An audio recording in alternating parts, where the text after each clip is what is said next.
ನಮಸ್ತೆ, ನನ್ನ ಹೆಸರು ವಾರಿಸ್ ಖಾನ್. ನನ್ನ ಹೆಸರು ದರ್ಶನ್. ನಾವು ಕುಣಿಗಲ್ನ ಮಹಾತ್ಮ ಗಾಂಧಿ ಶಾಲೆಯಲ್ಲಿ 9ನೇ ತರಗತಿಯಲ್ಲಿ ಓದುತ್ತಿದ್ದೇವೆ. ನಾವು ಅಟಲ್ ಟಿಂಕರಿಂಗ್ ಲ್ಯಾಬ್ ಅನ್ನು ಉಪಯೋಗಿಸಿಕೊಂಡು ಪ್ರಾಜೆಕ್ಟ್ ಮಾಡಿದ್ದೀವಿ. ಈ ಪ್ರಾಜೆಕ್ಟ್ನ ಹೆಸರು ಸೌಂಡ್ ಬೇಸ್ಡ್ ಹೋಮ್ ಆಟೋಮೇಷನ್.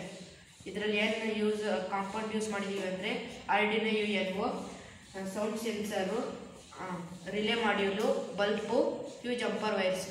ಇದರಿಂದ ಏನೇನು ಯೂಸಸ್ ಅಪ್ಪ ಅಂತಂದರೆ, ಇವಾಗ ವಾಶ್ರೂಮ್ಗೆ ಹೋಗಿರ್ತೀವಿ ಮತ್ತು ಕೈಯೆಲ್ಲ ಒದ್ದೆ ಆಗಿರುತ್ತೆ, ಮತ್ತು ಆಚೆ ಬಂದಾದಮೇಲೆ ಮತ್ತೆ ಹಂಗೆ ಸ್ವಿಚ್ನ ಆನ್ ಅಥವಾ ಆಫ್ ಮಾಡ್ತೀವಿ, ಆವಾಗ ಕರೆಂಟ್ ಹೊಡೆಯೋ ಚಾನ್ಸಸ್ ಇರುತ್ತೆ. ಅಂಥ ಟೈಮಲ್ಲಿ ನಾವು ಒಂದು ಕ್ಲ್ಯಾಪಿಂದನೇ ಹೊಡೆದು ಆನ್ ಮಾಡಿ ಲೈಟ್ನ ಮತ್ತು ಒಂದು ಕ್ಲ್ಯಾಪಿಂದನೇ ಆಫ್ ಮಾಡೋವಂತಹ ಒಂದು ಡಿವೈಸ್ನ ಮಾಡಿದ್ದೀವಿ. ಮತ್ತು ಕೆಲವೊಬ್ಬರು ಮಕ್ಕಳು ಊಟ ಮಾಡಬೇಕಾದ್ರೆ ಫೋನ್ ನೋಡೋಂಥ ಅಡಿಕ್ಷನ್ ಇಟ್ಕೊಂಡಿರ್ತಾರೆ. ಅವ್ರಿಗೆ ಇದು ಒಂದು ಎಂಟರ್ಟೈನ್ಮೆಂಟ್ ಥರ ತೋರಿಸಿ ಊಟ ಮಾಡುವಂತಹ ಒಂದು ಚಿಕ್ಕ ಮಕ್ಕಳುಗಳು ಊಟ ಮಾಡಬೇಕಾದ್ರೆ ಫೋನಲ್ಲಿ ಎಡಿಕ್ಷನ್ ಆಗಿರ್ತಾರೆ ಅವರು. ಅಂಥ ಟೈಮಲ್ಲಿ ಇವ್ರಿಗೆ ಎಂಟರ್ಟೈನ್ಮೆಂಟ್ ಥರ ತೋರಿಸಿ ನಾವು ಅವ್ರಿಗೆ ಊಟನ ಮಾಡಿಸ್ಬೋದು.